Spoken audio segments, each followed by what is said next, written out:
Oi, gente, muito boa noite. Eu estou aqui para a gente começar a nossa aula, a aula que vai mudar a tua vida para você que tem interesse em ingressar no mestrado ou no doutorado. Eu, em primeiro lugar, queria agradecer a todos vocês que têm acompanhado essas últimas 2 semanas, sobretudo, quem entrou na nossa comunidade, quem se inscreveu, quem está aqui no link, né? Que como eu sempre digo, o nosso objetivo de vida é transformar a vida de outras pessoas por meio da educação, porque foi assim que a minha vida foi mudada. Hoje eu consegui alcançar um patamar de vida que eu sonhava lá atrás, mas isso só foi possível em razão da educação. Então, eu queria agradecer a você que está aqui presente acompanhando, queria agradecer a minha equipe, que foi quem também proporcionou que a gente chegasse até aqui.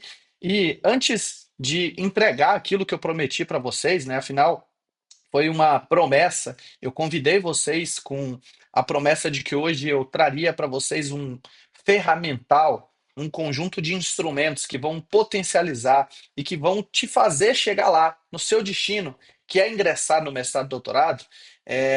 Esse é o grande objetivo da aula de hoje. Bom, para quem ainda não me conhece, eu vou me apresentar muito rapidamente, porque, de novo, o objetivo aqui é a gente discutir coisas um pouco mais importantes. Eu me chamo Wagner Gundim, eu sou graduado em Direito pela Universidade de Embi Morumbi, eu sou mestre em Direito Político e Econômico pela Universidade Presbiteriana Mackenzie e eu sou doutor duplamente. Então, eu tenho um primeiro doutorado que eu fiz na PUC São Paulo, em Filosofia do Direito, e em 2023 eu terminei um segundo doutorado, só que na USP, em Direito Constitucional. E entre o primeiro doutorado e o segundo, eu também fiz um pós-doutorado, um estágio de pós-doutorado, numa instituição da Itália, depois de ganhar uma bolsa integral para isso, né? Então, o que eu vou falar aqui para vocês e que eu tenho compartilhado com vocês nas últimas semanas é um pouco da minha história de vida, do meu contato com a educação e mais do que isso, o contato de alguém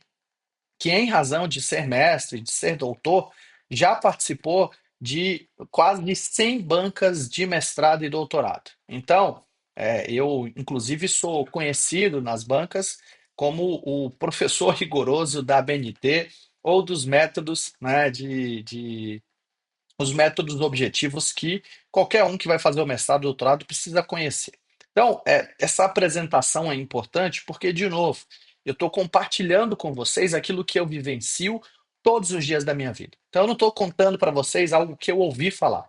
Eu estou contando para vocês algo que eu faço todos os dias. Por quê? Porque além de advogado, além de mestre e doutor, além de participar de eventos nacionais e internacionais, eu também sou professor, né? E eu percebo e eu enxergo muitas dificuldades e muitas coisas que os alunos enfrentam no dia a dia, justamente pela falta de informações. E nessa aula de hoje, eu vou te mostrar como é possível não apenas você conquistar a sua vaga no mestrado, no doutorado, mas eu vou te mostrar como você pode fazer isso em até 6 meses, tá? De novo, gente, eu não estou te prometendo algo impossível. Eu não estou te prometendo algo que é apenas para tentar te ludibriar, para tentar te enganar, tá? Eu estou te prometendo algo que eu já fiz, que eu já testei e que outras pessoas já fizeram, já testaram. Agora, talvez você esteja se perguntando, né? Primeiro, será que isso de fato vai funcionar mesmo para mim? Porque, gente, convenhamos, né? É difícil. Mas será que eu vou conseguir? E essa pergunta, talvez você esteja se fazendo nesse momento. Talvez você esteja fazendo essa pergunta nas últimas 2 semanas, quando eu vim apresentando todos os requisitos para você ingressar no mestrado e no doutorado. Afinal, você precisa ter tempo, afinal, você precisa ter um bom projeto, você precisa ter algum tipo de experiência, você precisa ter um currículo Lattes. E todas essas dúvidas, todas essas, digamos, frustrações, né, que são frustrações que a gente tem justamente porque a gente não sabe se a gente tem a capacidade ou não para fazer isso, a gente se pergunta sobre isso, né? Isso é super normal. Do jeito que eu falo aqui, para quem já passou por isso, né, então olhando para trás, hoje, para mim, falar sobre isso pode parecer fácil, porque eu já passei por tudo isso. Mas se eu não tivesse passado por isso, e mais do que isso, se eu não tivesse ajudado outras pessoas, pessoas recentes, que conseguiram passar no mestrado e no doutorado, talvez eu estivesse no mesmo lugar que você pode estar hoje, se perguntando se de fato o que eu estou falando aqui para vocês é ou não possível. Eu também não acreditaria, mas, de novo, o que eu estou falando aqui para você não apenas é possível, como eu garanto que você pode sim ser aprovado no mestrado doutorado em até 6 meses. Bom, mas para não ficar só na minha palavra, né? Para que vocês consigam ver também o que outras pessoas que eu já ajudei, que eu já ensinei, que eu já compartilhei, e eu estou falando aqui de compartilhar não são apenas questões relativas ao processo formal. Eu estou falando de questões que estão relacionadas ao processo seletivo de ingresso do mestrado e do doutorado, que elas dificilmente são divulgadas. Elas não estão no edital, elas não estão publicadas em nenhum lugar. Elas são informações implícitas que só quem passou e só quem convive no meio acadêmico vai saber. Então, de novo, o que eu tenho falado desde o início em que eu voltei a discutir essa questão relativa ao mestrado e doutorado. É difícil? É. É impossível? Nem um pouco. Com estratégia, com organização, qualquer um de vocês pode alcançar o mestrado e doutorado. E isso eu vou mostrar daqui a pouco no passo a passo. Mas antes, dá uma olhadinha nesse depoimento real de um dos meus alunos, que hoje é um grande amigo, mas que conseguiu conquistar a tão sonhada vaga mesmo depois de ter sido reprovado. E eu não estou falando de uma vaga qualquer. Eu estou falando de entrar num doutorado na Universidade de São Paulo, que é um dos doutorados mais concorridos. Então ele vai contar para vocês como é que foi a experiência dele e como é que eu consegui ajudar ele nesse sentido. Confiram aí. Olá, meu nome é Tairone Chiavone, eu sou mestre em Direito, sou doutorando em Filosofia e Teoria do Direito pela USP e sou doutorando em Direito Civil pela Universidade de Coimbra em regime de cotutela. E eu posso dizer que o Wagner, a ajuda do Wagner foi crucial, principalmente no processo seletivo da USP, não só pelo auxílio em diversas questões que muitas vezes ficam um pouco obscuras para nós no edital, mas também por aquele conhecimento que não está no edital, que é conhecimento de qual pesquisa cada orientador costuma orientar, também os meandros de entrevista, qual orientador faz, qual não faz entrevista, a importância do projeto, ver se o seu projeto tem adesão com a pesquisa do orientador. Então eu creio que esse bate-papo que você consegue ter com o Wagner pela experiência que ele teve, os programas de pós-graduação que ele passou, está muito além do conhecimento do edital em si. Então acho que esse é o grande diferencial. É aquela conversa que todo mestrando e doutorando quer ter, ou quem almeja entrar num programa de pós-graduação quer ter, e o acesso é difícil, nem todo mundo quer passar o caminho das pedras, e o Wagner está se propondo a isso. Eu acho que esse é o grande diferencial de tê-lo nesse caminho. É isso, pessoal. Obrigado. Boa noite, eu me chamo Ali Mustafa Ismaili e venho aqui gravar esse vídeo para falar um pouco da minha trajetória no mestrado e no doutorado na Faculdade de Direito da Universidade de São Paulo e como o professor Wagner Gondim me auxiliou no ingresso aí no programa de pós-graduação da USP. Primeiramente, nós fomos colegas de faculdade, ele um semestre acima de mim, e ele iniciou toda a trajetória na pós-graduação dele antes de mim.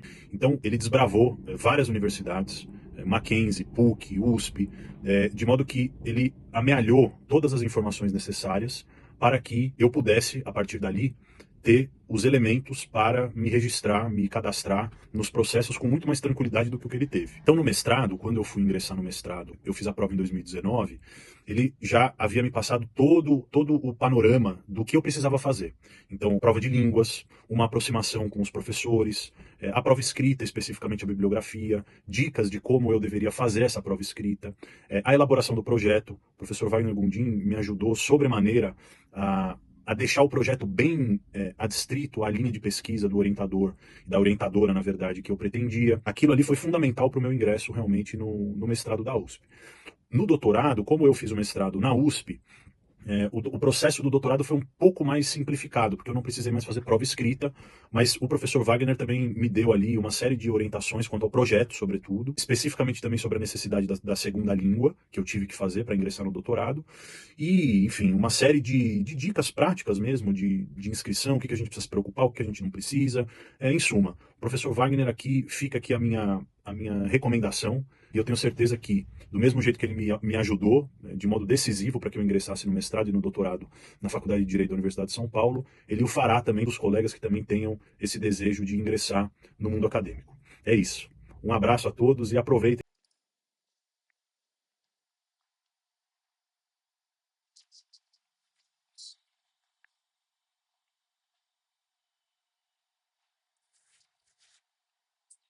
Bom, agora que vocês viram como foi a trajetória do Tairone para poder ingressar no doutorado, eu queria compartilhar com vocês um pouco da minha história. Muita gente vê hoje o Wagner, né? O Wagner professor, o Wagner que publica, o Wagner que escreve livros, que já publicou 6 livros, que tem quase 40 outros livros publicados em coautoria, que tem mais de 20 artigos publicados em revista Qualis no mais alto extrato, que já participou de quase 90 bancas de mestrado e doutorado. E tem muita gente que olha para a minha história hoje, para a minha carreira hoje, e pode pensar equivocadamente que tudo foi muito fácil, que eu tenho família no direito, que algum professor me deu a vaga, né, que eu consegui entrar no mestrado e doutorado por sorte, né? Óbvio que tudo na vida pode envolver um pouco de sorte, mas eu tô aqui para te mostrar que eu sou talvez não apenas um pouco, mas muito parecido com alguns de vocês ou com a maioria de vocês. Veja, primeiro, eu sempre quis ser uma referência no mercado de trabalho. Eu sempre sonhei em ser bem-sucedido na carreira.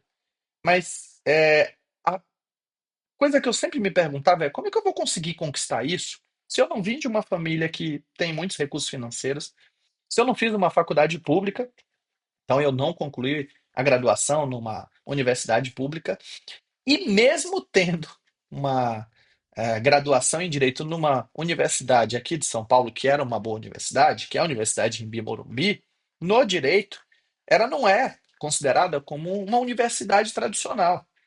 Então, as portas do mercado de trabalho, da vida acadêmica, elas sempre se mostraram muito difíceis, justamente porque alguém como eu, né, inclusive para quem não sabe, né, eu talvez tenha perdido um pouco do meu sotaque, mas eu vim morar em São Paulo há mais ou menos 14 anos. Então eu morava na Bahia, no interior da Bahia, numa cidade chamada Gandu, que deve ter um pouco mais de 20, 25 mil habitantes, uma cidade muito pequena no interior do interior da Bahia. Eu estudei a vida inteira em colégio público, né? Enfim, no ensino fundamental eu estudei numa escola que era uma escola particular, mas, enfim, uma escola de valor muito baixo, e quem custeava essa mensalidade escolar era o meu avô, que tinha uma condição financeira um pouco melhor, mas eu vim de uma história em que eu saí de um ensino público defasado, e ensino público defasado não pelos meus professores, tá? Porque eu tive excelentes professores, mas porque o ensino básico, fundamental, o ensino médio no Brasil, a gente sabe que ele é deficitário quando ele é comparado com outras instituições de ensino.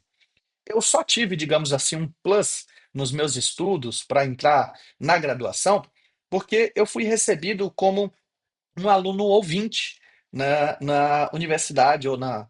Eu fui recebido como aluno ouvinte no colégio Durval Libânio da Silva, lá em Gandu, que é um colégio referência, que é um colégio particular, né, que é um colégio que se destaca por aprovações de alunos nos mais variados processos. E depois de ficar mais de 6 meses, quase 8 meses estudando na Durval, eu consegui fazer uma boa prova do Enem. E aí, só um detalhe, tá? Eu havia terminado o terceiro ano do ensino médio, não havia conseguido ser aprovado em nenhum vestibular. E aí eu tive a oportunidade de ser o primeiro aluno ouvinte, né, sem pagar, na Duval Libani da Silva. Eu aproveitei muito esses 10 meses para colocar em dia o atraso que eu tinha tido a minha vida inteira.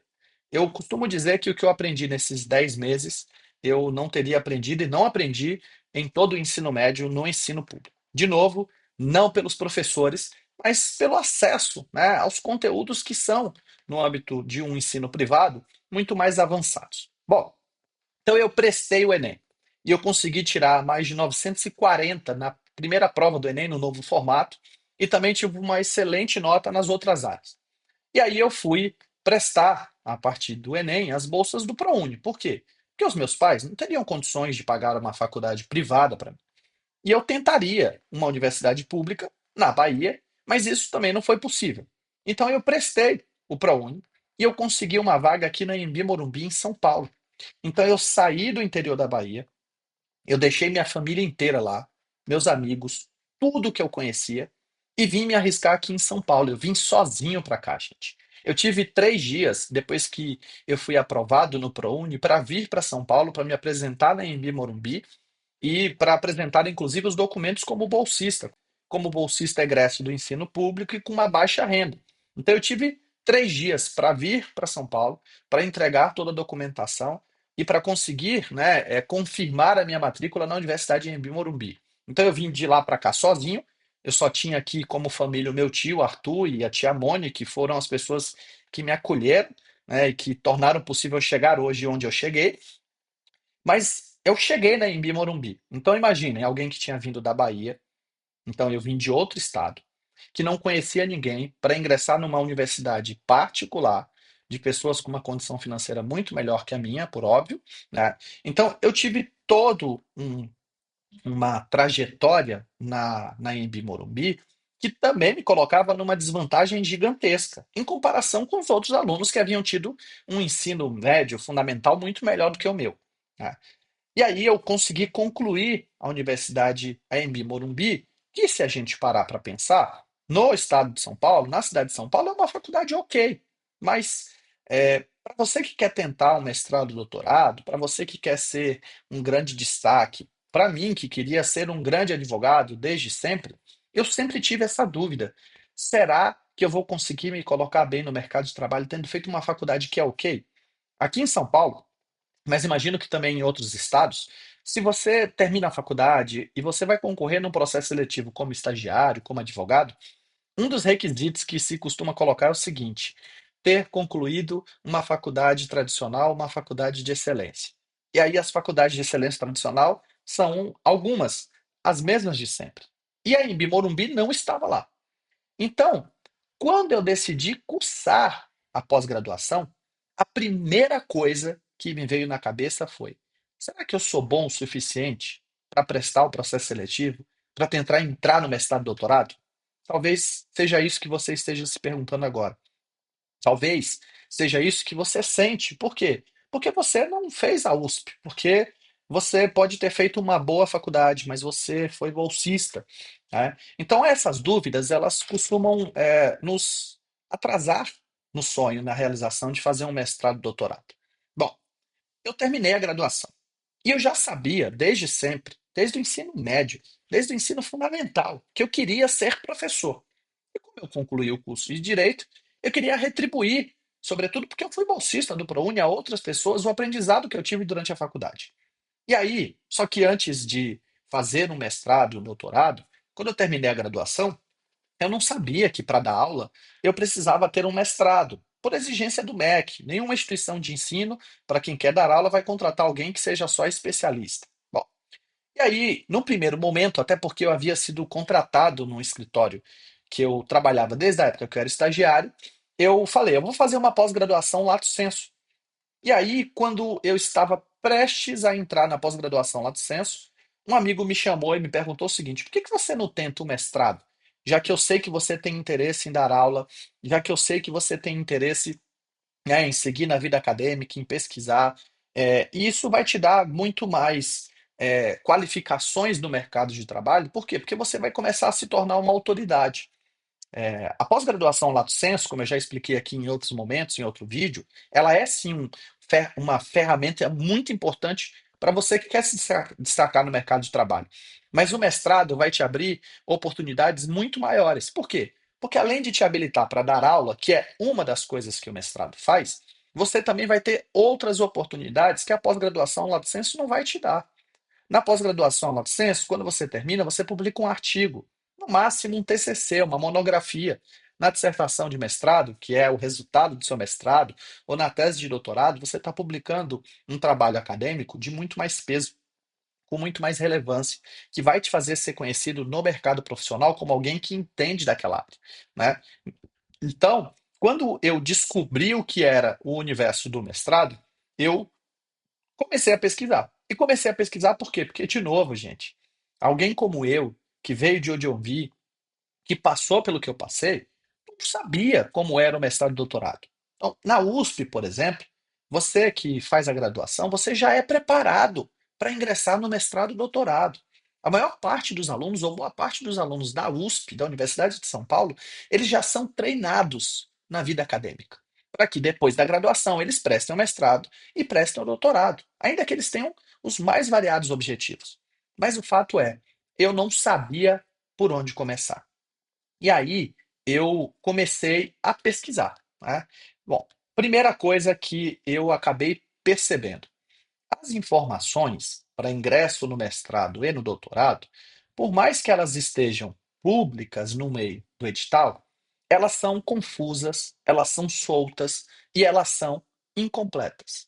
Só quem está dentro da academia sabe o que, que realmente importa. O que, que eu estou querendo dizer com isso? O que eu estou querendo dizer é que existem informações do processo seletivo que estão lá no edital, que é um documento público que vai gerar toda a concorrência pública, que são importantes. É o edital que vai te colocar, legalmente falando e adequadamente falando, dentro do processo seletivo. Mas o edital, gente, é só a pontinha do iceberg. O que está escondido, as raízes do processo seletivo, né, fazendo analogia com uma árvore, essas raízes, elas não estão públicas, elas não são ditas, elas não são explícitas. Então tem muita coisa do processo seletivo do mestrado e doutorado que está escondido, que está subtendido, que só quem vive disso, ou só quem passa por isso, sabe de fato. E eu estou falando isso não é só por minha experiência. Eu estou falando isso de muita gente que eu conheço que não conseguia ser aprovado no mestrado e doutorado porque não sabia disso. E alguns dos meus alunos, né, inclusive que eu já ajudei muita gente a ser aprovada, eles entenderam que o que eu falava há muito tempo fazia sentido. Então, em razão da minha realidade, da realidade desses alunos e dessas pessoas que eu ajudei e continuo a ajudar, eu consegui desenvolver um método. E esse método foi o método que virou o jogo. De novo, eu fui reprovado em 3 processos seletivos antes de primeiro ser aprovado. Por quê? Porque eu fui lá, eu peguei o edital. E aí eu olhei o edital e falei, nossa, arrasei. Eu vou estudar para a prova de proficiência, eu vou estudar para a prova dissertativa, eu vou fazer o projeto, que é o requisito o objetivo que está previsto, e eu vou ser aprovado. Por quê? Porque eu entendo de ABNT, porque eu estudo, eu sou um estudante acima da média, porque eu sempre li muitos livros. Então não tem nada que possa me impedir de entrar no mestrado e no doutorado. Bom, aí é o que a gente sempre fala, né? Eu bati com a cara na porta, literalmente. Eu fui reprovado 3 vezes, até o momento em que eu comecei a ter mais contato com a academia. E aí eu percebi que existia uma série de atos que não estavam públicos, mas que potencializavam a minha chance de aprovação. E aí eu resolvi testar. Eu fiz uma espécie de jornada da aprovação para mim mesmo. E aí eu prestei o processo seletivo no mestrado em Direito Político e Econômico no Mackenzie. E quando saiu o resultado, que eu vi o meu nome na lista, gente, a sensação foi a sensação que eu tive quando eu fui aprovado para entrar na graduação com bolsa integral do ProUni. Por quê? Porque se não fosse pelo ProUni, com o subsídio integral do ProUni, eu não teria feito uma graduação, porque eu não teria condições de pagar por uma graduação em Direito. Então, o que eu estou contando aqui para vocês e o que eu vou compartilhar para vocês é ouro. É algo que vocês não vão encontrar, eu tenho certeza absoluta, em nenhum lugar. Não com a profundidade que eu vou te entregar. Agora, vamos passar para o que realmente importa?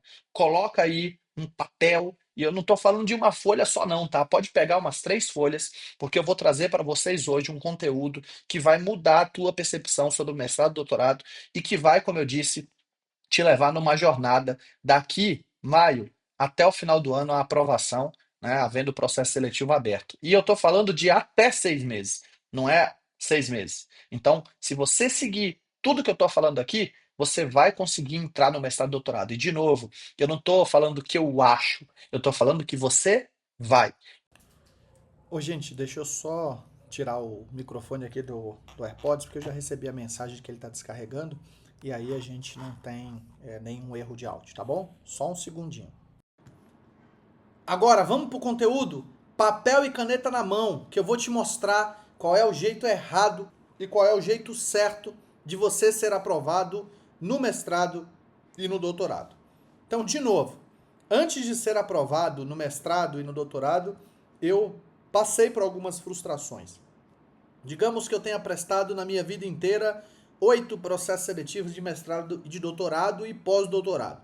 Eu fui reprovado em 3, ou seja, antes de ter as 5 aprovações que mudaram a minha vida, eu fui reprovado em 3 processos seletivos. E eu só entendi o que eu estava fazendo errado depois que eu fui aprovado. Então a ideia é tentar mostrar para vocês que existe um jeito certo, um jeito correto, uma forma que vai antecipar a tua aprovação no mestrado e doutorado. Por quê? Porque, de novo, a aprovação no mestrado e doutorado vai levar em consideração estratégia. E é muito importante você se atentar, porque pode ser, no seu caso, que já tentou o mestrado e doutorado, que uma dessas coisas tenha ocasionado a tua reprovação, e é por isso que você está aqui hoje. Mas eu te garanto, hoje você sai daqui sabendo fazer diferente, e mais do que isso, você não vai mais errar naquilo que você errou. Qual é o primeiro erro que eu percebo, que eu já vi e que eu já acompanhei de pessoas que foram reprovadas no mestrado ou no doutorado? Primeiro, e fatal, uma leitura rápida ou uma leitura desatenta do edital do processo seletivo. Gente, o edital do processo seletivo, ele é a lei entre as partes, ou seja, o edital ele vai estabelecer o vínculo entre quem está concorrendo a uma vaga e a instituição de ensino. E por uma questão de tratamento igualitário em todos os candidatos do exame, é o edital que vai prever todas as regras objetivas do processo seletivo de inscrição e de seleção.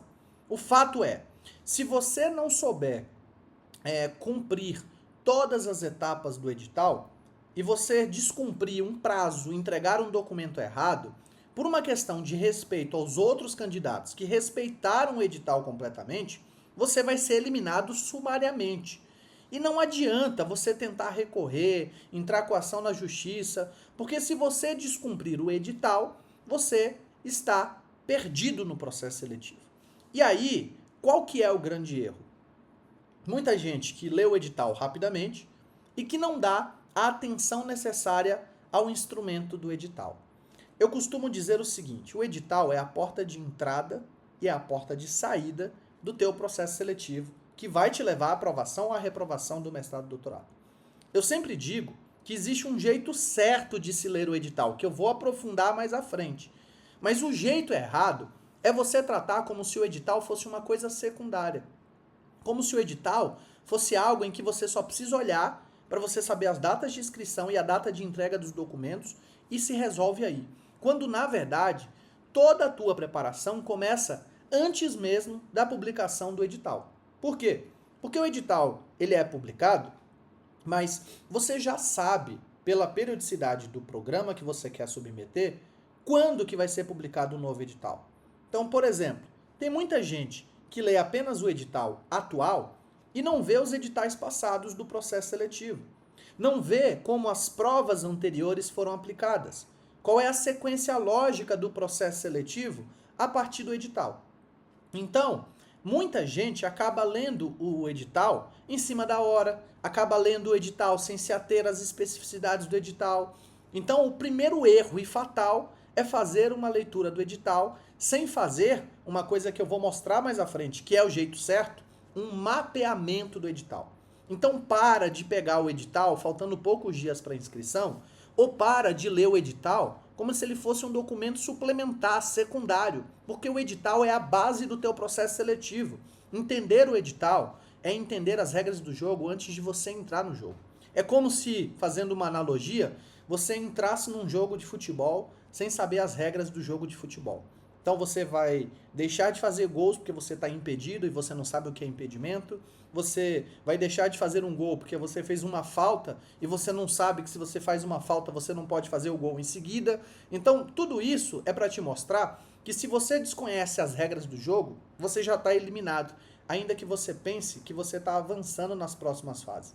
Então é extremamente importante ficar atento ao edital e mais do que isso, cumprir as etapas do edital com excelência, como eu vou te mostrar mais à frente. Existe um segundo jeito errado de você tentar entrar no mestrado e doutorado. Isso está na escolha de duas coisas essenciais. Primeiro, na escolha do tema. O que é esse erro na escolha do tema? Vejam, tem muita gente que escolhe um tema de pesquisa não porque conhece, não porque domina. Escolhe o tema de pesquisa porque, por exemplo, o chefe no trabalho sugeriu que aquele tema seria interessante. Deixa eu contar um caos para vocês. Eu sou professor e fui professor de metodologia e de trabalho de conclusão de curso na Embi Morumbi por um período, quase 2 anos.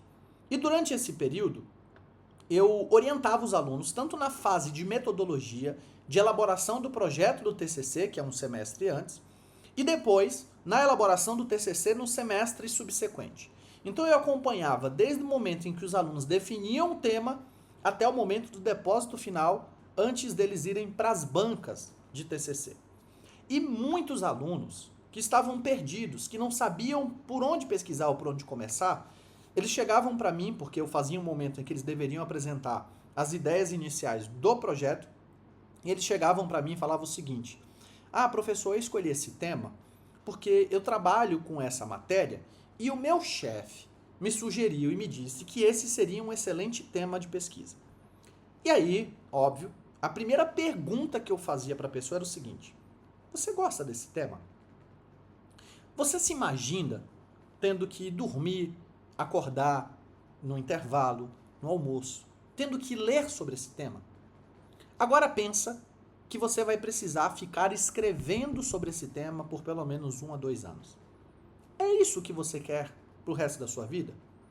É sobre esse tema que você quer ser reconhecido na sua vida profissional, na sua vida acadêmica?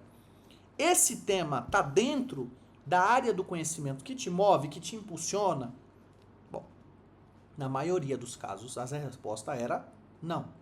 Então tem muita gente que escolhe temas que não tem afinidade. E mais do que não ter afinidade, gente, porque isso é ainda pior. Escolhem temas porque, por exemplo, são temas do momento e que acham que esses temas vão fazer eles se tornar especialistas, se tornar uma referência no decorrer do processo seletivo do mestrado e doutorado. Então tem gente que acaba achando equivocadamente que dá para aprender um novo tema enquanto você está fazendo mestrado e doutorado. Olha, eu vou te contar a história de quem passou por isso várias vezes. A gente não tem tempo para errar na escolha do tema. Veja, eu não estou dizendo que você não pode mudar de tema no decorrer do semestre. Você pode. Mas a partir do momento que você escolhe o tema, que você elabora o projeto, que você define o projeto, você tem um prazo para entregar a sua dissertação e a sua tese. Então, fazer escolhas racionais e estratégicas é o que vai te colocar à frente de muita gente no processo seletivo. Então você tem que escolher um tema que, além de afinidade, porque você vai precisar ficar escrevendo sobre ele, né, você precisa dominar esse tema. Por quê? Porque tem muita gente que escolhe tema que não tem afinidade, que não domina, e aí chega lá na entrevista, e uma das fases da entrevista, em alguns casos, é a arguição do projeto, em que é atribuída uma nota de 0 a 10. Então, assim, o candidato compreende o tema de pesquisa? O candidato entende do projeto que ele está propondo? Então, esse é um erro muito comum e que eu já vi muita gente ser eliminado por isso. Mas tem um outro erro que também está, de certo modo, digamos, relacionado. Qual que é esse erro? A escolha do orientador, simplesmente porque o orientador é o estrela do programa. Então, vamos imaginar, dentro da sua área. Então, você tem um professor na arquitetura, que é um grande nome da arquitetura no Brasil, que é um grande nome da arquitetura na USP, na PUC, no Mackenzie, na UFBA, na UX, não importa. Você quer escolher aquele orientador porque você acha que o fato dele ser renomado vai te trazer muita coisa, muito networking, muitas oportunidades de trabalho, e aí você fala, é nesse aqui que eu vou mirar. E aí, gente, por que isso é um erro de estratégia muito grande? Primeiro, porque não foi só seu pai e sua mãe que fez filho inteligente. Então, todo mundo vai querer esse mesmo orientador. Todo mundo vai querer tentar para o mesmo cara que é a estrela, que é a referência, que você já leu os livros, que você acompanha, que está na TV o tempo inteiro. E aí, meu amigo, minha amiga, o processo seletivo é estratégico. Se você tem 20 orientadores, 20 possíveis orientadores, e tem lá 40 vagas, você vai pressupor mais ou menos que cada orientador tem 2 vagas. Mas pode ser que um desses orientadores, e geralmente esse renomado está nesses orientadores, não tem nenhuma vaga. E que as outras 40 estão divididas entre os outros 19. Pode acontecer e acontece. Ou pode ser que ele tenha uma vaga. Uma vaga. E aí você imagina que tem professores, e eu conheço histórias, e eu vejo isso todo semestre. Existem professores de programas de mestrado e doutorado, bons professores, excelentes professores, que sobram vagas. Por quê? Porque os alunos não prestaram processo seletivo direcionando a candidatura para esses professores. E aí sobram vagas remanescentes. E daí, quando você vai concorrer para essa vaga remanescente, porque você não foi escolhido pelo orientador que você queria, você não está mais concorrendo, digamos, numa espécie de possibilidade de entrar mais concreta. Por quê? Porque agora, todo mundo que não conseguiu com os orientadores renomados também vai direcionar a candidatura para a vaga que você deveria ter direcionado desde o início. Então é um erro escolher o orientador porque você acha que ele é o orientador bam e tudo mais. E sabe por que também é um erro? Porque assim, orientador, óbvio, é uma figura de respeito, é uma figura que a gente deve muito. Eu, por exemplo, eu devo muito aos professores que foram meus orientadores. Eu já retribuí isso de várias formas, homenageando, trabalhando, fazendo projetos, publicando artigos. Mas o fato é, a partir do momento que você vira mestre e, sobretudo, quando você vira doutor, existe um descolamento natural da sua pessoa como pesquisador do orientador. Ninguém vai te convidar para um evento, para você dar uma palestra internacional, porque você foi orientando de alguém. Vejam, isso até pode acontecer, mas não é usual. Alguém vai te chamar para dar uma palestra porque você é competente, porque você tem uma pesquisa muito boa sobre uma área do conhecimento que faz sentido para aquele projeto.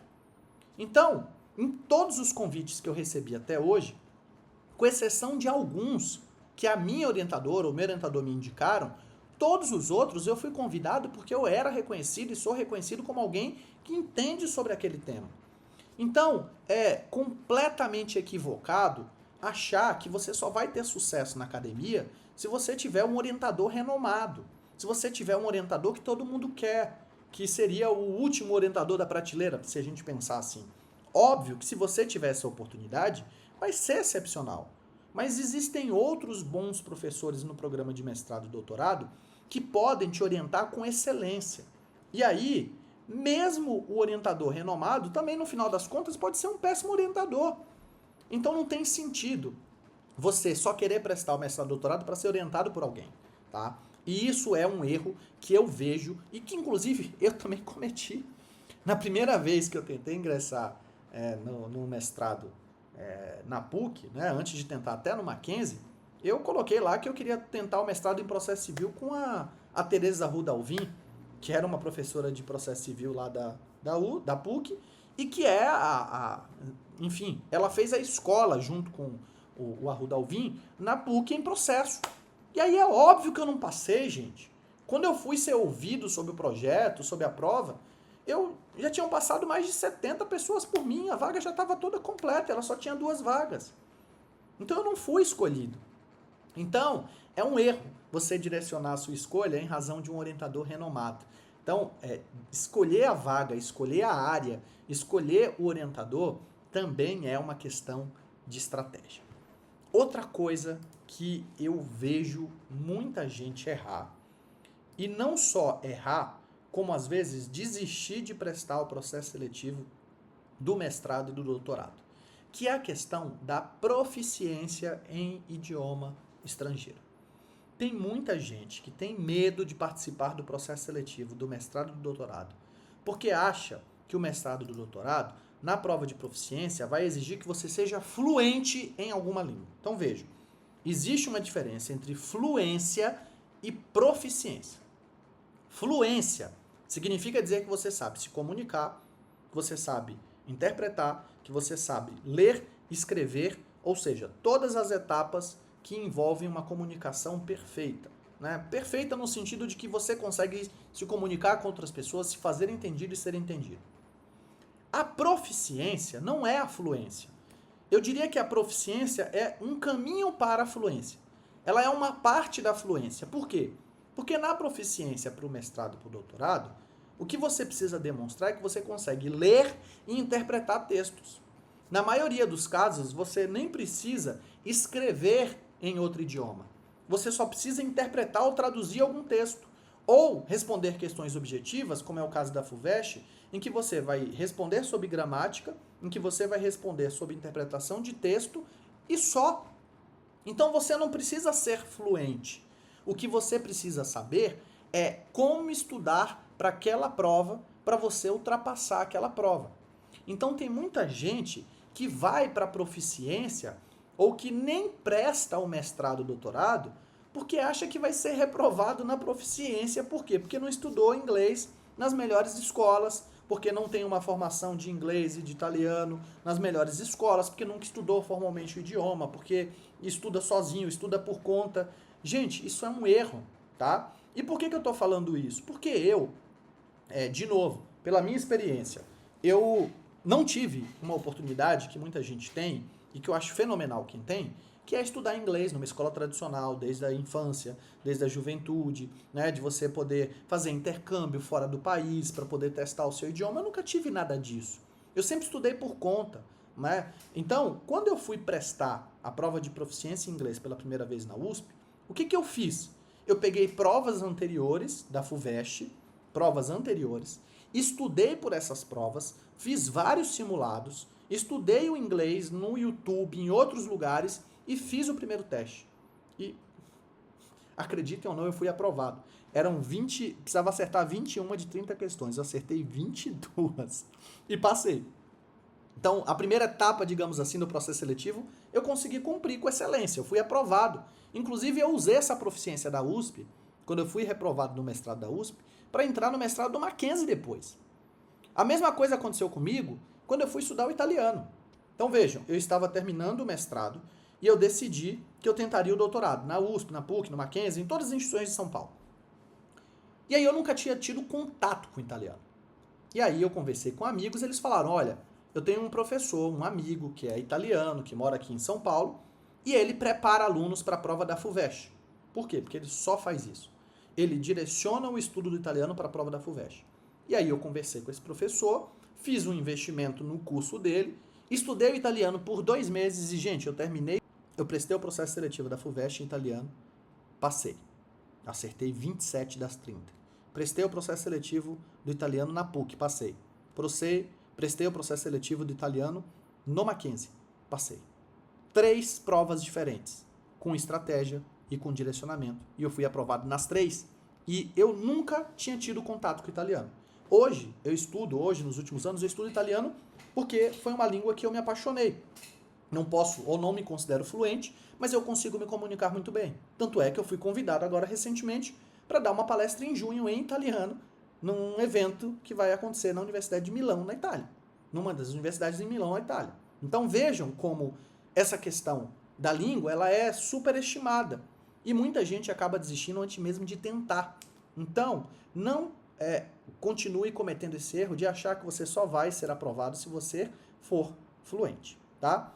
Outra coisa, tem muita gente que erra numa coisa que eu acho que é um dos pontos assim fundamentais, que é na preparação do projeto. Tem muita gente que acha que o projeto de pesquisa é só uma tabela para cumprir. Talvez, gente, em algumas situações específicas e pontuais, até pode ser.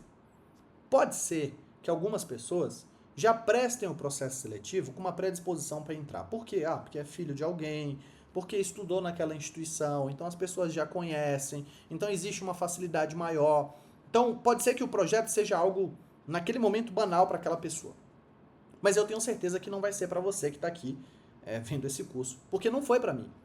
E vocês, assim como eu, nesse momento da vida, vocês sabem que a única chance de vocês conseguirem entrar no mestrado ou no doutorado é se vocês superarem a média, superarem as expectativas.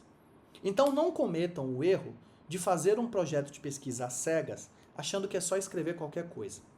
Achando que é só comprar um modelo da internet, que as pessoas vendem, modelos genéricos, sem explicar o que é cada um dos elementos do projeto, ou seja, quer criar pessoas dependentes em comprar modelos prontos. Ao invés de ensinar como fazer a partir de um modelo pronto, tem muita gente que acha que é só comprar e é só escrever. Mas não adianta você preparar um projeto de pesquisa às cegas, achando que é só escrever alguma coisa, se você não souber como fazer. Sabe por quê? Porque uma etapa subsequente do processo seletivo, que geralmente é aplicada, é a entrevista. E aí uma das coisas que a banca vai te perguntar, dentre outras, é sobre o projeto de pesquisa. Como você chegou àquele tema, qual é o problema, como você chegou naquele problema, quais são as regras para essas questões e o que você precisa fazer para chegar ao objetivo que você quer. Então, não deixem ou não tratem o projeto como se fosse algo irrelevante, secundário, que você pode fazer faltando 10 dias, 5 dias. Gente, quanto mais tempo o teu projeto for maturado, ou seja, for escrito, for revisado, for testado, for revisado, for testado, quanto mais tempo ele passar, melhor ele vai ficar. E eu digo isso com muita propriedade, por quê? Porque eu peguei alunos do TCC, pessoas que tentaram mestrado, doutorado, do zero. E a gente conseguiu criar projetos de pesquisa excepcionais que foram aprovados. Esses meus alunos, inclusive, eles não apenas, se vocês pesquisarem na Amazon o meu nome, além dos meus livros, vocês vão ver que existem alguns livros que são coletâneas, que eu e o professor Gustavo Mônaco, que era coordenador da época, publicamos na Amazon, com os melhores trabalhos de conclusão de curso da Anhembi Morumbi daquele ano, acho que 2021, 2022, não lembro, mas acho que 2021, e os melhores que tiveram as melhores avaliações acima de 8,5, eles foram publicados no formato de livro eletrônico.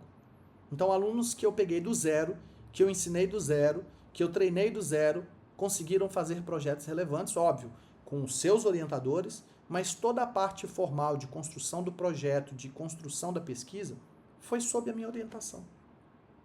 Então, não tratem o projeto como se fosse algo secundário e irrelevante. E outra coisa que também é muito comum, as pessoas que fazem a entrevista com medo, ou tentando impressionar a banca, ou fazem a entrevista sem qualquer tipo de estratégia. Então, assim, eu vou dizer o jeito certo de você fazer uma entrevista. Mas você não pode ir para a entrevista com o pensamento de que você não vai ser aprovado porque o teu currículo não é tão bom, porque eu já disse que o currículo, óbvio, você pode aprimorar o currículo. Existem formas de você preencher o seu currículo Lattes, óbvio, você tem que diversificar as atividades, até para mostrar maturidade na pesquisa, mas não vai ser a única coisa que vai te reprovar. Da mesma forma, como o teu desempenho na prova dissertativa não vai ser a única coisa a te reprovar, e também o projeto. São etapas e fases cumulativas.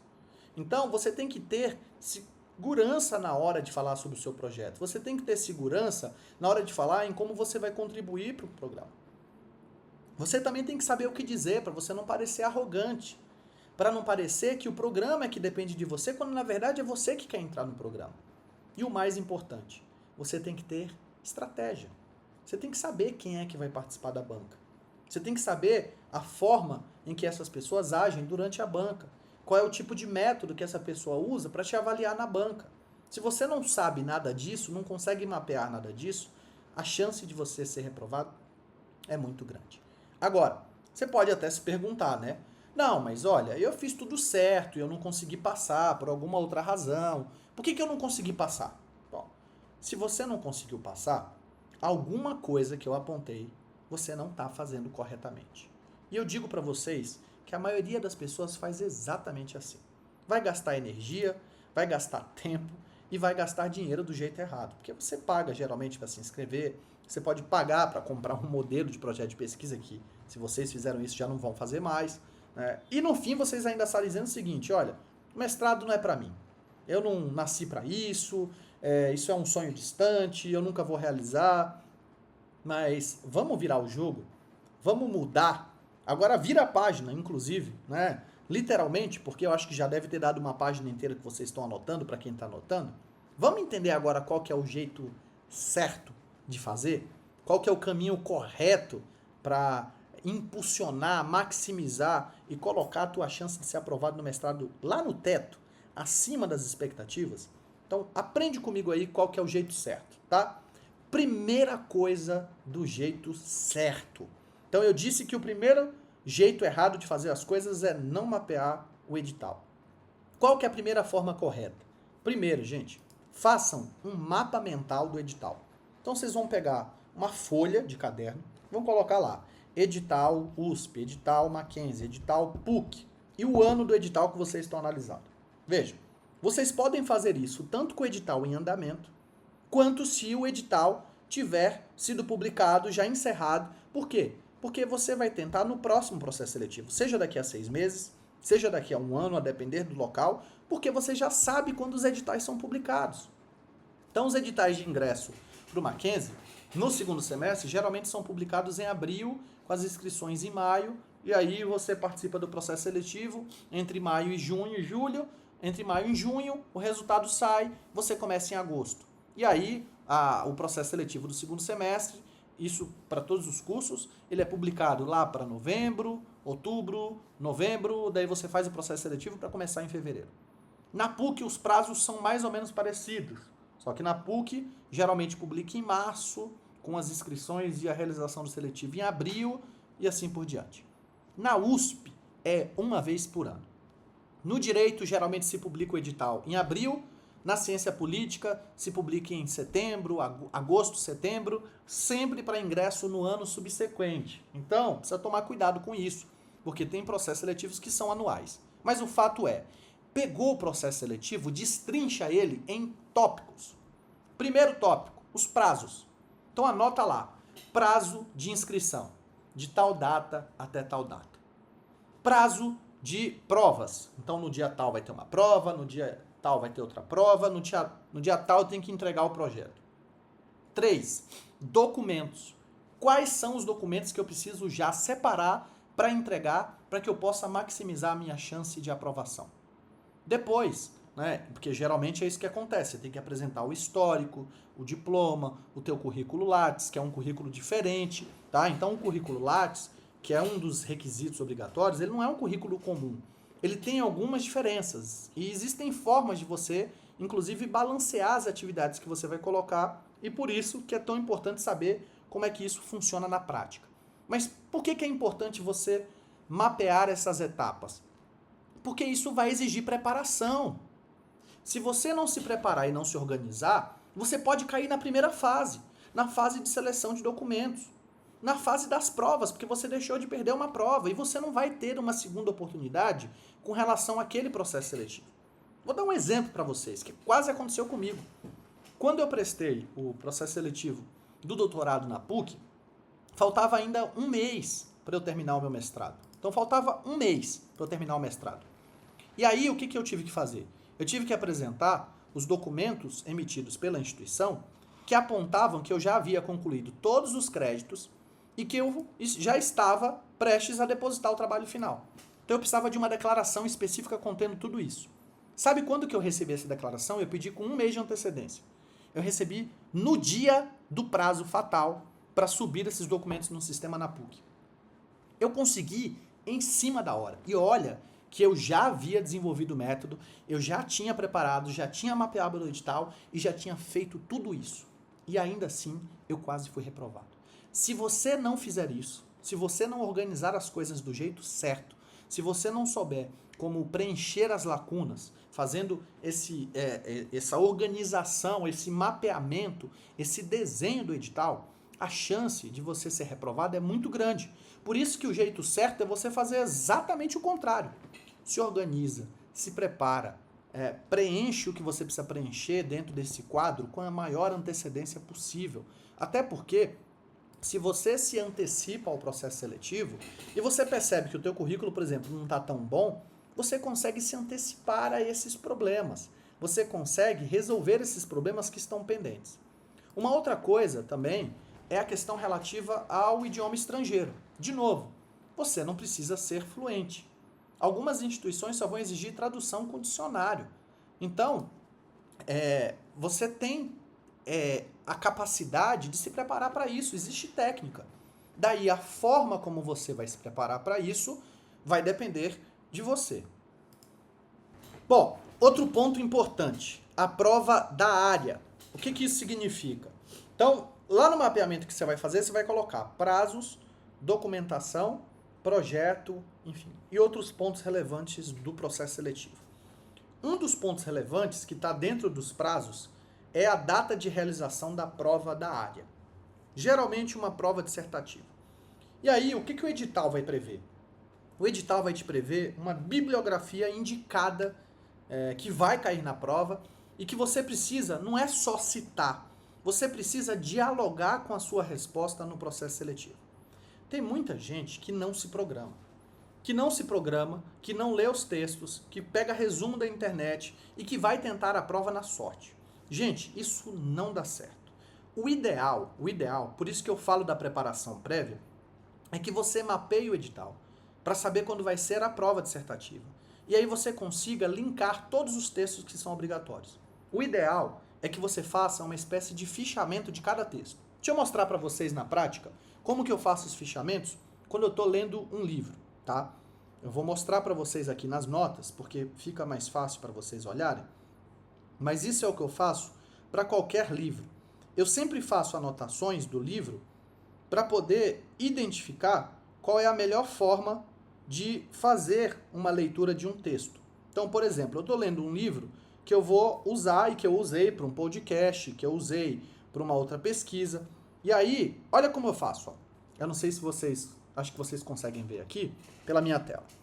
Então, a primeira coisa que eu faço, ó, isso no dia 19 de janeiro, eu coloco a referência completa do livro que eu estou fichando, que eu estou organizando. Por quê? Porque depois, como eu vou usar para um artigo, para um texto, eu já tenho a forma da ABNT que eu preciso. Mas vejam que a forma de fazer o fichamento na pós, no mestrado, no doutorado, ela é diferente. Por quê? Porque ao final de cada frase, de cada texto, de cada coisa, você vai colocar a página e a linha. Geralmente a página, o parágrafo e a linha. Por quê? Porque isso facilita no momento que você vai fazer uma revisão final dos textos. Então, para você que vai prestar a prova dissertativa, num programa de mestrado, de doutorado, ter essa visão, digamos, panorâmica do que cada obra, do que cada texto fala, é essencial. Porque se você não fizer isso, a chance de você não ser aprovado, ela é grande. Por quê? Porque uma das consequências obrigatórias do mestrado e do doutorado é que você precisa dialogar com o projeto de pesquisa. Você precisa dialogar com o que está sendo discutido no programa. E para isso, você tem que conhecer o que os professores do programa escrevem sobre o tema, o que os autores clássicos do programa escrevem sobre o tema. E é para isso que serve a prova diária, para você mostrar que você conhece a área de pesquisa que você está prestando, certo? Outro ponto, de novo, que tem relação com o que está sendo feito de errado e que deve e pode ser feito corretamente, é o projeto de pesquisa, gente. Vejam, talvez por modelos da internet, por falas genéricas de pessoa na internet, vocês já saibam quais são os elementos obrigatórios de um projeto de pesquisa. Projeto de pesquisa na graduação, no mestrado, no doutorado, os elementos formais, eles são praticamente os mesmos. Tema, problema, hipóteses, objetivos, metodologia, marco teórico, referências iniciais, enfim. São todos os elementos que um projeto de pesquisa bom deve ter. Mas só que tem muita coisa essencial que quase ninguém te ensina, ou ninguém, e que você só vai aprender, por exemplo, no meu curso. Você vai aprender não apenas o que é um tema, mas como definir um bom tema. Como relacionar esse tema àquilo que eu falei anteriormente, que é a questão de ter afinidade teórica, de ter uma base teórica, mas um tema que tenha relação direta e obrigatória com a linha de pesquisa da instituição que você quer tentar, com o professor orientador que você quer apontar. Por quê? Porque se você faz um projeto de pesquisa genérico, como esses que são vendidos na internet, e você faz sobre um tema, que pode ser até um bom tema, mas que não tem ligação com a linha de pesquisa institucional do programa, ou que não tem relação com a atual pesquisa do orientador, ele vai descartar o teu projeto de pesquisa. Isso pode servir para uma instituição X, mas não vai servir para a instituição Y. Por isso que eu digo que não adianta você comprar um modelo de projeto de pesquisa se você não souber adaptar ele para uma nova realidade, se você não souber converter ele para uma nova oportunidade. Então existem coisas do projeto de pesquisa que não são ditas, como, por exemplo, a questão do aprofundamento da metodologia. Gente, eu já participei de 90 bancas de graduação, de mestrado, de doutorado e fui professor de metodologia por muito tempo. E eu já vi tanto trabalho que confunde método de pesquisa com instrumento metodológico. que vocês não têm ideia. Tem gente que coloca lá, vou fazer uma pesquisa bibliográfica como método de pesquisa. Isso não é método. Ler livros para escrever um trabalho não é método. Isso é pré-requisito. Então existem metodologias que vão inclusive indicar o caminho que o teu trabalho percorreu. Vejam, o que diferencia um trabalho acadêmico de uma mera opinião é justamente o fato de que o trabalho acadêmico ele tem uma linha de raciocínio. Ele precisa mostrar qual foi o caminho percorrido para se chegar a determinadas conclusões. E por que isso é importante? Porque a depender do método que você usar, a conclusão que você vai tirar é completamente diferente. Então não adianta você indicar um método errado, porque quem vai validar esse método, quem vai ler o teu trabalho, quem vai analisar o teu trabalho, vai analisar tecnicamente numa banca, vai saber que aquilo que você está colocando está errado. Quem vai olhar isso numa banca já vai te dar um -1. Por quê? Porque a metodologia de pesquisa é um dos pontos que geralmente é avaliado num projeto de pesquisa. Tem processo seletivo de mestrado e doutorado que vai te pontuar por fases. Então, você pode tirar de 0 a 10 na prova dissertativa, você pode tirar de 0 a 10 no projeto de pesquisa, você pode tirar de 0 a 10 na entrevista.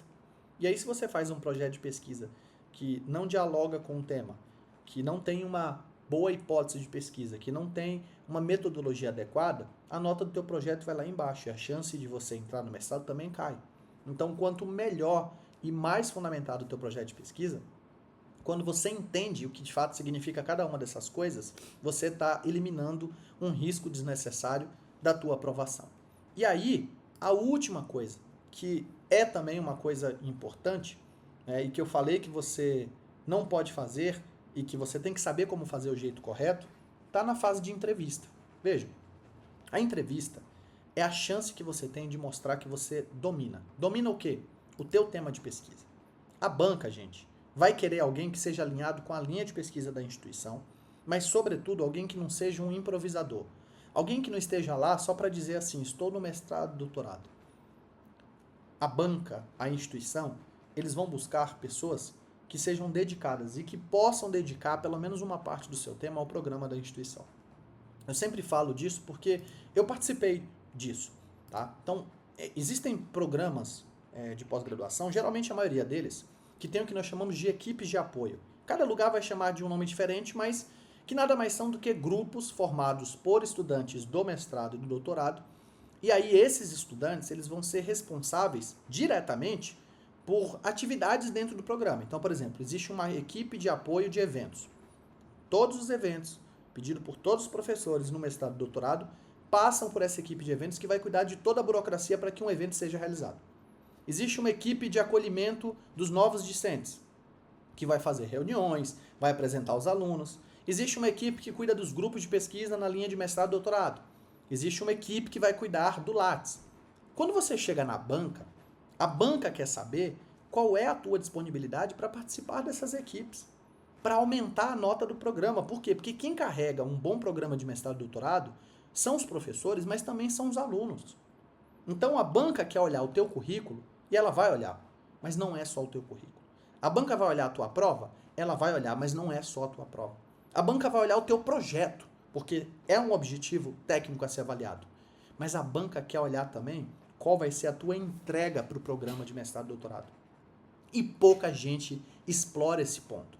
Pouca gente vai conseguir te treinar para você chegar na banca e mostrar para a banca o seguinte, olha, eu trabalho desse horário, eu tenho esse tempo livre para o mestrado, a ideia é que eu possa fazer as minhas atividades dessa forma, eu sei que tem os programas de apoio, eu já inclusive, se eu entrar, eu vou tentar participar dessa equipe de apoio, porque eu acho que eu posso contribuir dessa forma.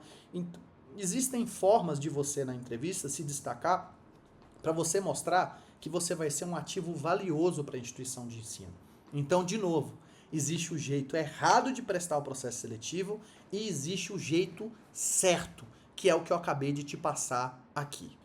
Bom, gente, até aqui, nessa aula de mais de 40 minutos, então a gente já está aqui mais ou menos há mais de uma hora, eu te mostrei qual é o jeito certo e o jeito errado de fazer as coisas para poder entrar no mestrado e doutorado. Mas isso é só a ponta de todo o iceberg. Isso é só um pedaço do que envolve todo o processo de ingresso no mestrado e doutorado. Por quê? Porque existem etapas prévias. Existem coisas que você pode fazer mesmo antes de publicar o edital para melhorar o teu currículo, para você fazer contato prévio com o orientador, para você conseguir criar um bom projeto, para você entrar num grupo de pesquisa. Tudo isso é aquilo que, infelizmente, pelo tempo, eu não consigo te apresentar aqui. Porque senão a gente ficaria por pelo menos 12 horas falando sobre isso. E é por isso, para tentar aprofundar esse conhecimento, para conseguir continuar compartilhando conhecimento com vocês, que eu quero apresentar para vocês o meu curso Hackeando a Pós-Graduação. O nome do curso é muito próximo daquilo que de fato eu quero propor. Eu quero propor uma forma da gente hackear, ou seja, da gente burlar, geralmente, o elitismo que existe na seleção de um processo seletivo de pós-graduação. Eu quero hackear o sistema para poder mostrar que mesmo você, que não teve uma formação excepcional numa faculdade tradicional, que veio do ensino público, que é uma pessoa que, por exemplo, precisaria fazer o mestrado, doutorado com bolsa, que é uma pessoa que não teve um inglês perfeito, que não tem outro idioma, mas que quer fazer o mestrado, doutorado. Isso é principalmente para você que acha que não vai ser possível, porque você não tem contato com orientadores, porque você não conhece ninguém. Gente, tudo isso é possível. A minha história de vida, a história de vida do Tairone, do Ali e de outras pessoas que eu já consegui encaminhar para aprovação no mestrado e doutorado, são mais do que suficientes para poder te mostrar que é sim possível conquistar a vaga dos sonhos no mestrado e no doutorado. O que o meu curso ele vai te entregar? Tá? Então, primeira coisa, é um curso online que vai te ensinar a ser aprovado no mestrado e no doutorado em até 6 meses. Todas as aulas, tá? Elas são gravadas e elas vão ser liberadas semanalmente e os primeiros módulos, eles já vão estar disponíveis logo após a compra do curso. E aqui só um parêntese. Por que as aulas elas vão ser gravadas e liberadas semanalmente? Porque, de novo, eu não estou aqui, e não quero fazer juízo de valor sobre quem faz isso, eu não estou aqui preocupado em dar para vocês modelos e ficar vendendo modelos de projetos de pesquisa, ficar vendendo modelos de artigos, para que vocês simplesmente só saibam copiar aquilo que eu coloquei e não fazer nenhuma, digamos, atividade intelectual no sentido de aprender a fazer isso. O meu objetivo aqui é te direcionar para aprovação no mestrado e no doutorado e, cumulativamente a isso, te preparar para ser um bom pesquisador. Para que você consiga aprender a essência do que é um projeto de pesquisa, para que você consiga não apenas ser aprovado no mestrado e doutorado, porque isso o curso vai te ensinar, mas também ser aprovado no mestrado e doutorado com excelência. Como publicar a tua dissertação como livro, porque tudo isso vai envolver o domínio da metodologia, o domínio da ABNT, vai envolver você conhecer onde pesquisar para publicar bons artigos, onde pesquisar para publicar a sua dissertação, a sua tese, como que você faz para cumprir os créditos do programa, como que você concorre a bolsas uma vez que você seja aprovado. Então o curso ele vai te ensinar o percurso desde antes até depois, para que você seja aprovado com todos os louvores. Além dos módulos que vão ser separados e disponibilizados para você imediatamente após a compra, com a liberação semanal, você também vai ter, nessa primeira turma, um plantão de dúvidas semanal. Tá? Esse plantão vai ser uma aula, um dia da semana, que a gente vai definir depois conjuntamente, mas a ideia é que durante essa aula, esse plantão de dúvidas semanal, você que comprou o curso possa sentar comigo para a gente discutir as principais inquietações de alguém que acabou de entrar no mestrado doutorado ou de alguém que está concorrendo ao processo seletivo do mestrado doutorado e quer ajuda em alguns pontos específicos. Esse plantão de dúvidas vai ser ou no Teams ou no Meet, uma sala com apenas os inscritos, ou seja, quem estiver participando do nosso projeto. E aí eu vou deixar informações mais precisas sobre como isso vai ser feito lá na nossa comunidade da Hotmart, que está sendo preparada exclusivamente para vocês. Bom, então eu falei que vocês vão ter aulas gravadas, que vocês vão ter módulos que vão ser disponibilizados imediatamente após a compra, mas também módulos que vão ser liberados semanalmente, porque a ideia é que a gente vá construindo cada etapa da sua aprovação né, de forma gradual.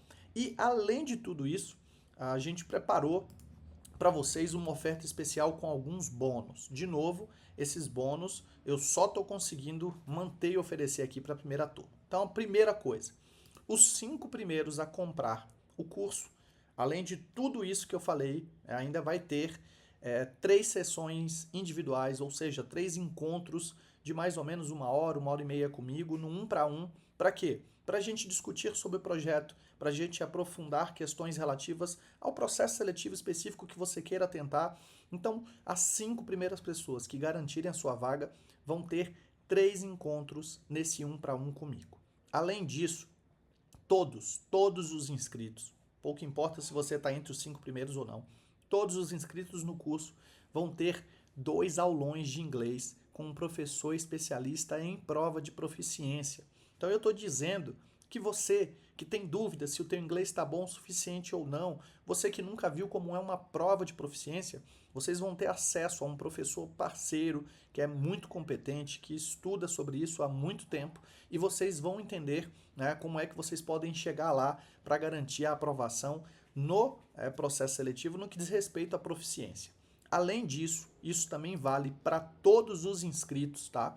Todos vocês vão ter acesso ao meu acervo de editais e a todos os modelos. Quais modelos? Bom, eu vou disponibilizar para vocês um modelo de projeto de pesquisa editável, em formato de Word, que é o modelo que eu uso para todos os projetos que eu submeto, que eu disponibilizo para os meus alunos, que eu aprimorei nos últimos anos.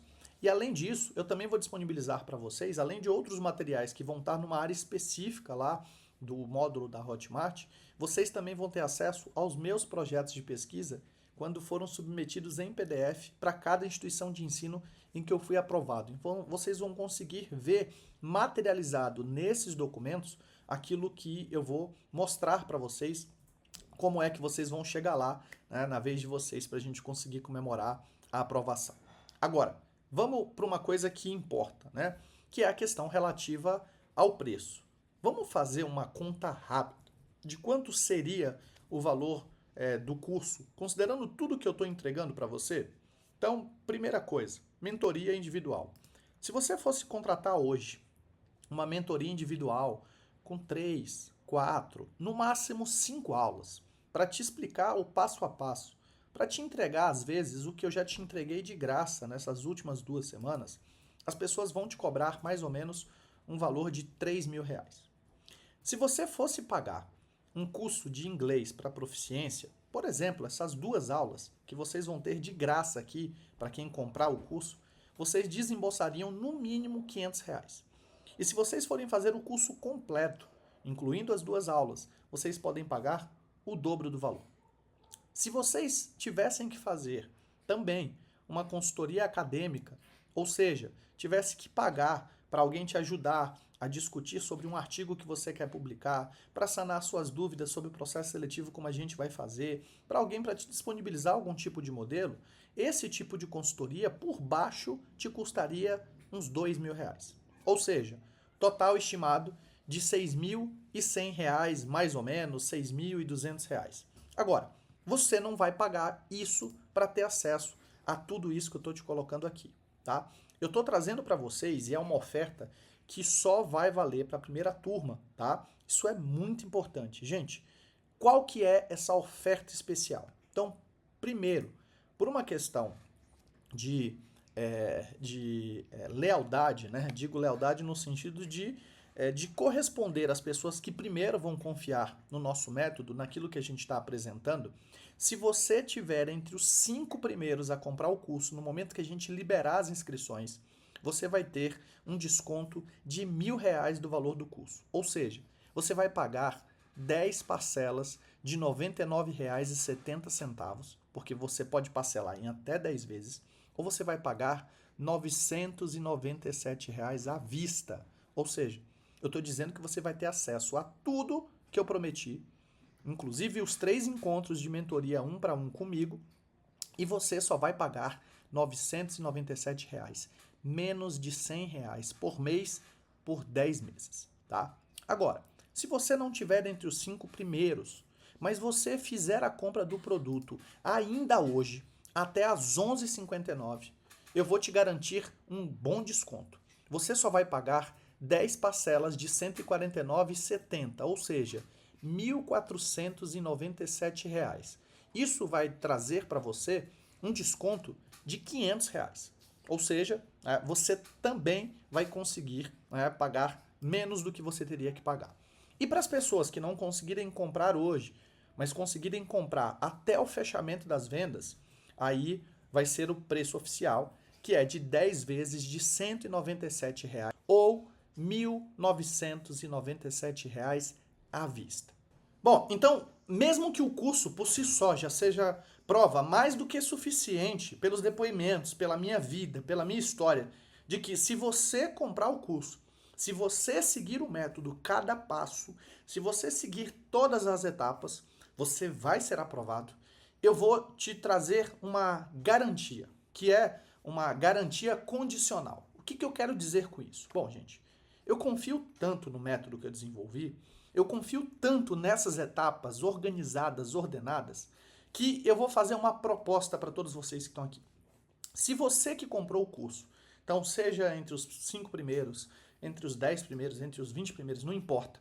Qualquer um de vocês que comprar o curso, eu vou dar uma garantia condicional. O que é essa garantia condicional? Se depois de finalizar o curso, depois de ter, se você tiver entre os 5 primeiros, os encontros comigo, se você tiver um encontro comigo, por quê? Porque eu acabei não mencionando, mas para todo mundo que comprar o curso, mesmo que não esteja entre os 5 primeiros, então a partir do 6º, vocês não teriam, em tese, direito a nenhum encontro comigo para discutir o projeto, porque isso seria uma condição exclusiva para os 5 primeiros. Bom, eu estou mudando essa regra para quê? Para que você que compre esteja entre os 6 e os 10 primeiros, você vai ter, no mínimo, um encontro comigo e aí você vai escolher se você quer discutir o seu projeto, se você quer discutir um artigo, se você quer discutir um processo seletivo. Então, os 5 primeiros vão ter direito a 3 encontros, o primeiro, ou os 10 primeiros, vão ter direito a pelo menos um encontro comigo para a gente discutir o projeto. E, de novo, ninguém, mesmo que esteja depois dos 10, vai ser prejudicado. Por quê? Porque a gente vai ter o plantão de dúvidas semanal em que a gente vai conseguir resolver e sanar as principais dúvidas. Mas, bom, não importa se você é o primeiro, se você é o último. Se você seguir o método, se você seguir todas as recomendações, todas as etapas, e você terminou o curso, teve um encontro comigo, e em até 90 dias depois de concluir o curso, se você não for capaz de construir um artigo científico que possa ser aceito e publicado numa revista Qualis, óbvio que a revista Qualis vai ter que ser compatível com a sua formação acadêmica, e eu digo formação acadêmica porque existe um recorte em revistas acadêmicas dos artigos que vão ser aceitos. E a ideia é que eu vá direcionar vocês nisso. Mas o fato é, em até 90 dias, depois que terminar o curso, você vai ser capaz de publicar um artigo em alguma revista Qualis. Você vai ser capaz também de integrar algum grupo de pesquisa institucional. E você vai ser capaz de criar o seu projeto de pesquisa do zero, sem precisar comprar um modelo da internet. Se você que seguiu o método, que seguiu todas as etapas em até 90 dias depois de concluir o curso, você não for capaz de atingir esses 3 requisitos que eu estou colocando, daí você vai ter uma garantia condicional adicional.